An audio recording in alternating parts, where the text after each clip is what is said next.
ভাইদের গায়ে রক্ত তো আমরা মানবো না। আমাদের ভাইরা যে মারা গেছে, আমাদের ভাইরা, আমাদের মায়েদের যে চিৎকার আর্তনাদ, ওই শিশু বাচ্চাটার তো কোনো দোষ ছিল না, তাদের তো কোনো দোষ ছিল না। তো প্রত্যেকটা জবাবদিহিতা করতে হবে।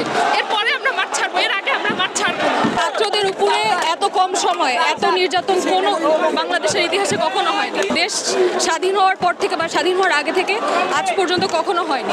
এবং এটাই দুঃখজনক বিষয় যে আমাদের গণতান্ত্রিক রাষ্ট্রে এটা হচ্ছে, এটা স্বীকার হতে হচ্ছে আমাদের।